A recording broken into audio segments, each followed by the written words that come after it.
kulanti wanaagsan dhagaystayaal iyo daawadayaalba meel kasta oo joogtaan ku soo dhawaada mar kale iyo barnaamijka muuqaalka Soomaalida ee magaalada Toronto. waxaan ahay Maxamed Cabdullaahi Xasan. jabhadda wadaniga xoreynta Ogaadeniya ee ONLF ayaa waxay in ka badan 20 sano dagaal hubaysan kaga soo horjeeda dowladda Itoobiya. ujeedada halgankan hubaysan ee jabhadda wadaniga xoreynta Ogaadeniya oo la fogaaminaysa ayuu wuxuu yahay mid isagu ka dhashay rabitaanka iyo masiirka siyaasadeed shacabka Soomaalida Ogaadeniya ku doonayaan in ay xorrimo buuxda kaga qaataan dowladda Itoobiya. dalka Soomaaliyeed ee loo yaqaan Ogaadeniya ayaa in qarni ka badan wuxuu gacanta ugu jira xukuumadda Addis Ababa. waxayna xukuumadihii kala duwanaa ee dalka Soomaaliya la soo galeen dagaallo iyagu ba'an oo lagu waayay naf iyo maal aad u fara badan. guud ahaanna ujeedooyinkoodu ahayd in laga xoreeyo dadka Soomaaliyeed dowladda Itoobiya ee iminka ka talisa. haddaba jabhadda wadaniga xoreynta Ogaadeniya oo ONLF ayaa iyaduna halkaa ka sii waday oo bilowday dagaal hubaysan oo ay ku raadinayso gobonnimo buuxda oo ay ka qaadato dalka Itoobiya intiisa kale. telefishinka muuqaalka Soomaalida ee magaalada Toronto ayaa wuxuu waraysi la yeeshay gudoomiye ku-xigeenka jabhadda wadaniga xoreynta Ogaadeniya Dr. Maxamed Ismaaciil oo xaflad aad u ballaaran loogu qabtay magaalada Toronto ee dalka Canada. ujeedada xafladdu ayaa waxay ahayd mid lagu abaabulayo dadka iyagu asal ahaan ka soo jeeda Soomaalida Ogaadeniya oo iyagu taageera halganka hubaysan ee jawxu hogaaminayso. wuxuu ka hadlay guud ahaanba siyaasadda mandaqada Geeska Afrika, dowladda cusub ee dalka Soomaaliya ka dhalatay iyo dowladda Itoobiya oo isbedel siyaasadeed ku yimid kadib geeridii ku timid ra'iisul wasaare Malla Zanaawi oo isagu geeriyooday xukunka sare ee xukuumadda Addis Ababa oo noqday mid isbedelay. telefishinka muuqaalka Soomaalida ee magaalada Toronto ayaa waraysiga uu la yeeshay gudoomiye ku-xigeenka ONLF Dr. Maxamed Ismaaciil Cumar wuxuu u dhacay sida tan. mudane marka ugu horeysa ku soo dhawow telefishinka muuqaalka Soomaalida ee magaalada Toronto. waa dhawahay waan idin salaamayaa. waa hagaag bal waxaad nooga warantaa marka ugu horeysa ujeedada socdaalkaagu wuxuu ahaa. bismillaahir rahmaanir rahiim. waxa kulay caadiyan madaxda jabhaddu taniya intii halganku bilowday waxay ku wareegi jireen caalamka isaga oo ay walaadan leeyihiin inay jaaliyadaha shacabka reer Ogaadeniya ee halganka xaqa ah ku jira ay ku gaadhsiiyaan xaaladda halganka uu marayo lagu abaabulo isla markaana inaan dalalka ay markaa jaaliyaduhu ku nool yihiin marayno inaan la socodsiino halganka oo aan markaa wareegayganu waa wareeg abaabul oo aan kuna wargelinayno kuna kala warqaadanayno jaaliyadaha reer Ogaadeniya. wuxuu ka mid yahay wareegyo kale oo madaxda jabhaddu ay ku wareegayso Yurub, Afrika iyo Bariga Dhexe. mudane waxaan la soconnaa inaad soo martay oo booqasho ku kala bixisay gobollo fara badan oo ka mid ah waqooyiga Ameerika, Mareykanka iyo Canada intaba. goobaheed soo martay yaase kula kulantay maxaadse ka soo faa'iiday amaba istiraahdeen dadkii iyagu halkaas aad shirarka ugu qabatay. waxaan ka bilaabay dalka Ameerika USA jaaliyadda Minneapolis, Minnesota ayaan markii hore shirku la yeeshay qaybaheeda kala gegedisan.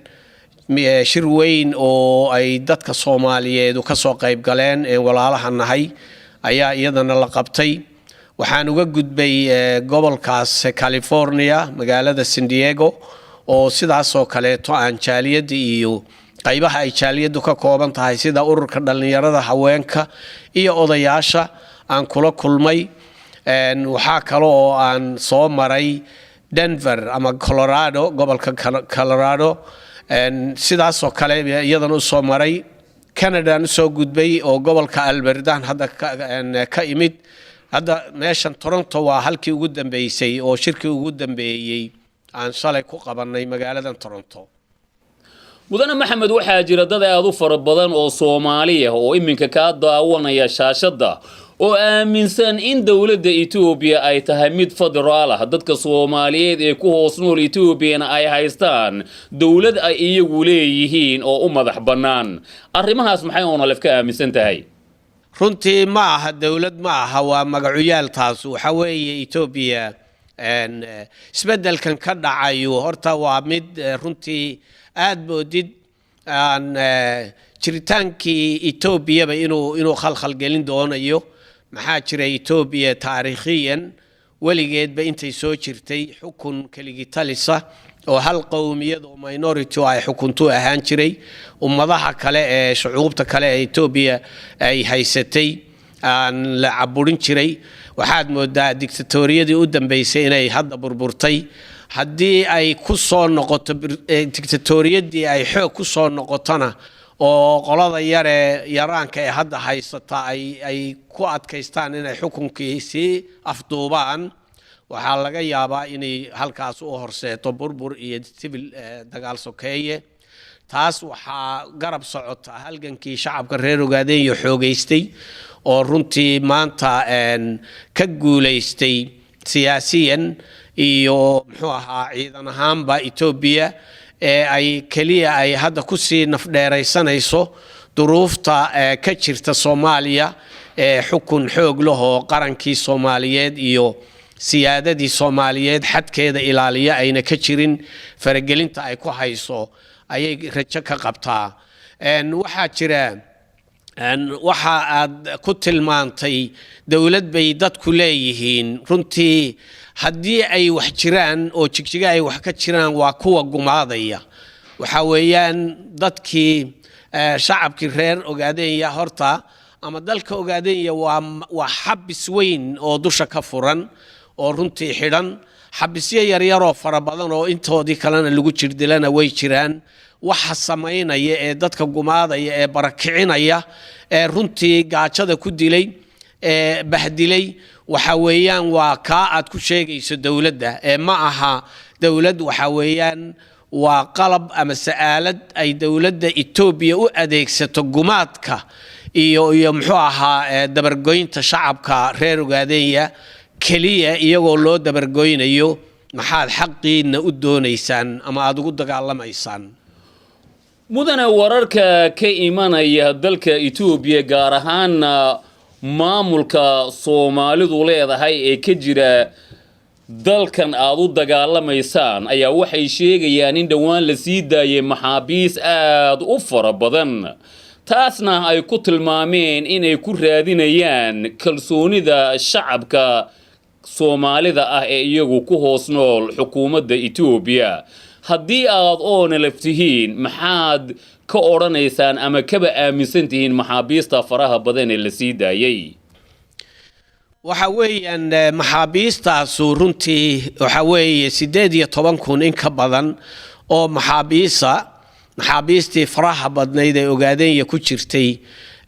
in qaar kamid ah oo 18,000 ayaa jigjiga la isugu keenay waxa qaadi waayay xabisyadii baa qaadi waayay xataa fadhiba taagni bay ku qaadi waayeen xabisyadii waxaana la isugu keenay dabaqoodhi soo xarooday si ay u yiraahdaan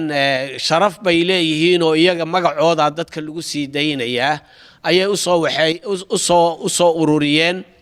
intii yarayd ay sii daayeen runtii aan boqolkii hal dhannayn ay sii daayeen dib ay ugu celiyeen marka ay maxaabiistaas sii daynayaan inta ay sii daayeen in ka badan oo cusub bay sii xidhxidhayeen taasuna de waa caadi inay maxaabiis intay yidhaahdaan mid dabaqoodhi oo soo xarooday ama khaa'inu wadan soo u yimid iyaga magac kastoo isugu sheegaba inay yidhaahdaan waa ku sharfaynaa isaga fadligiisaan ku sii daynaynaa halkaana waxaad ka garanaysaa dadkaasu inuunan sharciyan xidhnayn inaan wax sharci oo lagu xidhay jirin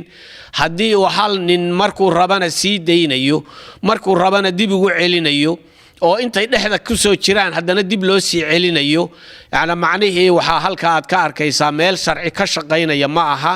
waxa weeye waa dad masaakiina oo shacaba oo muxuu ahaa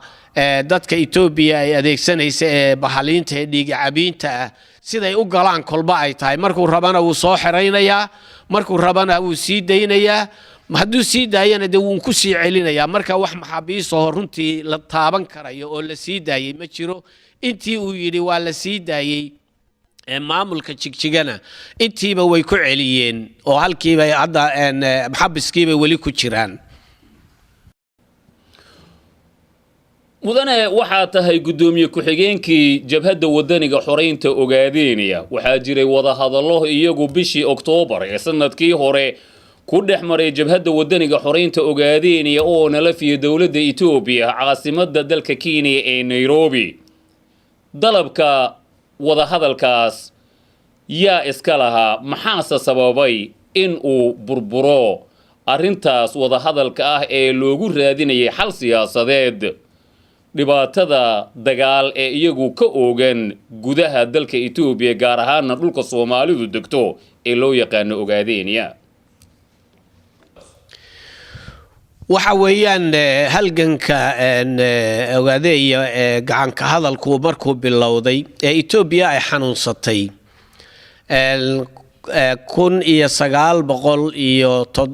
1997 waxay Itoobiya bilowday inay tiraahdo aan wada hadalno laakiin wada hadalka habkii wada dadka noocaas oo kala ah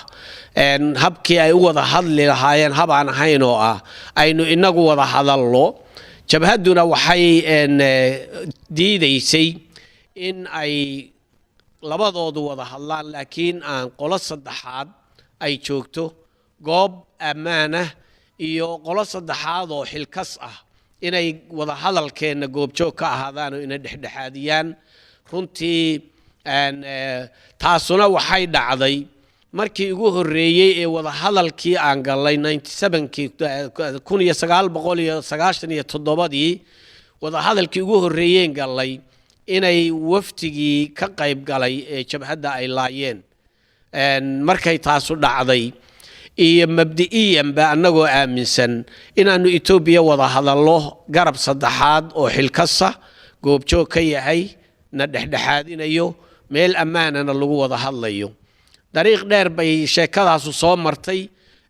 waad la socotaan inay 2005kii ama 2005tii inay odayaal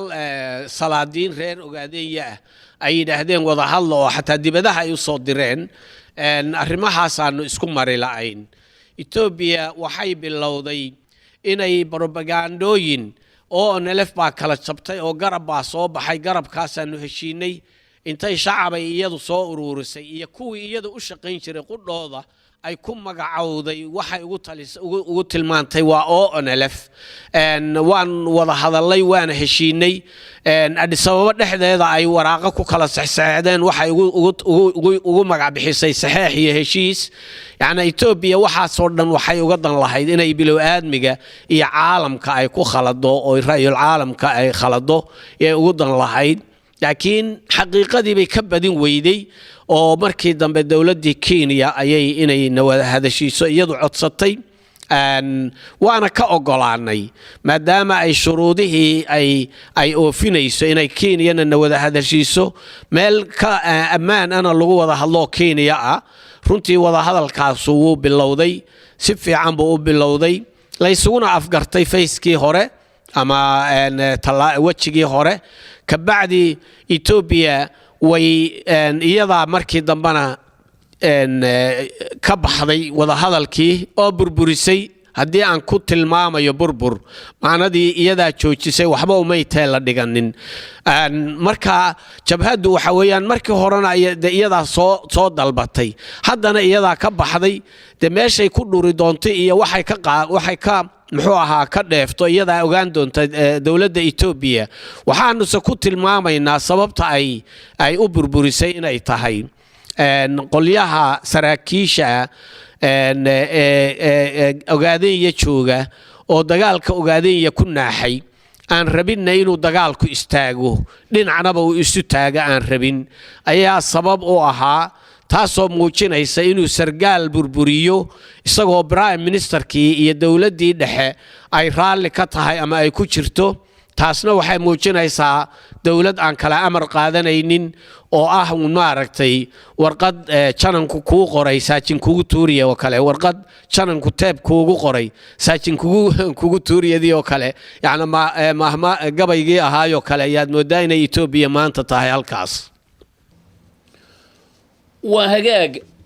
wadahadalka burburay ee aad ka sheekaysay kadib waxay saxaafaddu soo gudbisay in ay jiraan waa sida laga maqlay saxaafadda dalka Itoobiya iyo mas'uuliyiinta Itoobiya in ay jiraan qaar idinka mid ah oo qaatay dastuurka aad idinku diideen waxayna ONLF sheegtay in aysan jirin mas'uuliyiin iyada ka mid ah waa ONLF oo heshiis la galay amaba qaatay dastuurka Itoobiya arrimahaas maxaad ka leedahay Itoobiya weligeed way lahayd sidaas waxa weeyaan 95tii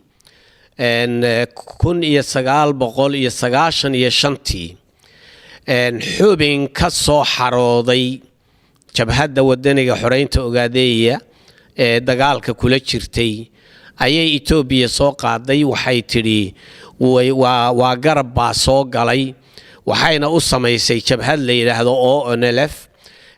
inuu isagu yahay gudoomiyihii jabhadda ee waqtiga Sheekh Ibraahim in la inqilaabay oo laga qaaday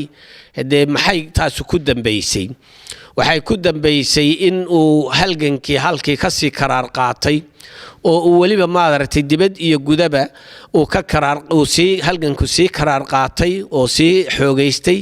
isla markaana saameyn weyn caalamka uu ku yeeshay xagga dhinaca siyaasadda culays weynna la soo saaray waxay Itoobiya bilowday inay tiraahdo Itoobiya way ONLF way qaybsantay sida ay iyadu yacni jeceshahay unbay mar walba u hadli jirtay dadka ay leedahay garab xoog la soo galayna hal qof oo ONLF ahaan jiray mar ahaan jiray waxaa ku jira hal nin oo marka ay leedahay waan heshiinay oo waa garab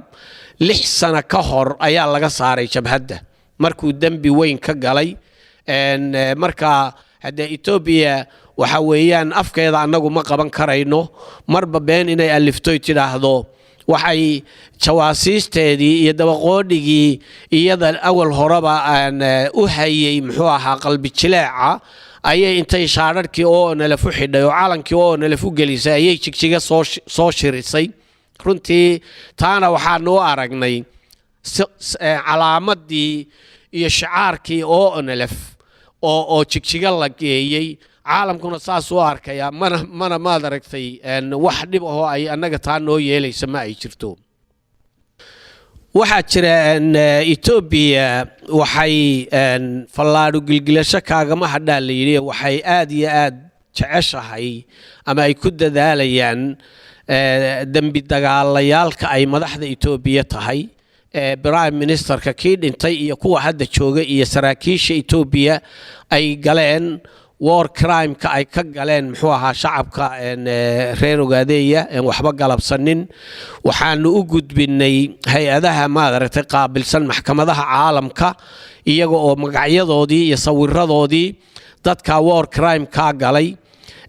mar alla markii chance loo helana maxkamada la soo joojin doono si ay arintaas uga jawaabaan oo iyaguna inay yiraahdaan annaguna waxbaanu soo saaraynaa waxay soo ururiyeen oo shirka isugu keeneen dadkii ay laayeen iyagu dadkii ay caruurtii ay aabayoogod laayeen iyo dadkii ay iyagu laayeen ayay isugu keeneen dadkaasoo lagu qasbay oo la yidhi waa inaad sheegataan oo NLF waa inaad sheegataan duruustana la soo xafidsiiyey waxaa halkaa la keenay oo kaleeto maxaabiis ilaa 10 maxaabiisa oo la soo saaray oo la yidhi waa laydin dilayaa haddii kalena waa laydin sii daynayaa waa inaad sheegataan muxuu ahaa inaad idinkoo oo NLF aad dambiyada geli jirteen naagaha faraxumayn jirteen xataa waxyaalo aan afka la soo marin karaynin oo xayawaanka inaad faraxumayn karteen marka waxaa la yidhi been sheeg oo been run u eg sheeg dadka qaarkiina waa la wada garanayaa oo dadkii ehelkooda ahaa walaalahood iyo ehelkoodii oo wada garanaya oo le kaasu waa hebel waana iyagaana hebel dilay ugu dambayntii mudane adigoo ka faa'iideysanaya telefishinka muuqaalka Soomaalida ee magaalada Toronto ee dalka Canada maxay tahay fariintaada ku wajahan guud ahaan dadka Soomaaliyeed gaar ahaan dadka iyagu asal ahaan ka soo jeeda dhulka Soomaaliyeed ee loo yaqaan Ogaadeniya ee aad u dagaalamaysan waxa weeyaan kulay annagu waxaanu nidaahnaa hal geed hal muxuu ahaa hal gobolkeed qalan yahay gobolka kale ma geeda daaqo dadka Soomaaliyeed wax badan bay wadaagaan waa dad walaala isir ah taariikh wadaaga dhinac walbaba dhaqaalahoodu isku xidhan yahay diintooda moraalkooda wadaba dhashay marka in qaarkood ay dulli ku jiraan oo la gumaysanayo qaarna ay barwaaqo iyo dimuqraadiyad iyo yaani nolol wanaagsan ku jiraan ma suuroobi karayso taasna waxaa cadaynaysa maanta xaaladda ay Soomaaliya ku jirto ee ay Soomaaliduna garan laadahay waxa weeye iyadoo ay sidaa tahay bay Soomaaliya waxay u malaysay inay xor tahay masa ayna ahayn xor hadday xor ahaan lahaayeen maanta halka ma taagnaadeen sababtuna waxa weeyaan qaar iyada kamida ayaa qalan oo cadowgu dilaya cadowga saa u galeeyana ma ogolaan karayo oo geed gaaban iyo geed dheer buu fuulaya in uu Soomaali kale oo xoog badan oo sharaf leh oo inay jirto ma ogolaanayo waana sababta maanta taasi jirto shacabka reer Ogaadeniya tabar meelay dhigtaba isagu go'aan buu qaatay inuu wax kasta oo dhaca wuxuu go'aan u qaatay inuu gobonnimadiisa raadsado dhib kasta oo ku soo gaadha cid kasta oo u soo gurmata cid aan u soo gurmanin waa go'aan uu qaatay kaasoo hadda 20 sanadood dagaal hubaysan ugu jira alxamdulillah meel fiican wuu marayaa kalsoonid aad iyo aad ayaa u mahadsantahay mudane telefishinka muuqaalka Soomaalida ee magaalada Toronto aad iyo aad baan idin salaamayaa waanad ku mahadsantihiin soo dhaweyntaas daawadayaal iyo saaxiibayaalba meel kasta oo joogtaan kaasu wuxuu ahaa gudoomiye ku-xigeenka jabhadda wadaniga xoreynta Ogaadeniya NLF Dr. Maxamed Ismaaciil Cumar oo isagu booqasho ku yimid magaalada Toronto ee dalka Canada oo waraysiga siiyay telefishinka muuqaalka Soomaalida ee magaalada Toronto anigoo Maxamed Cabdullaahi ayaa daawadayaal barnaamijka idin la socodsiinayay farsamada iyo soo saariduna waxay ahayd Cali Ubax barnaamijkan barnaamij la mid ah intaan isugu iman doonana daawadayaal iyo saaxiibayaalba meel kasta oo joogtaan ismaqal dambe oo xiiso leh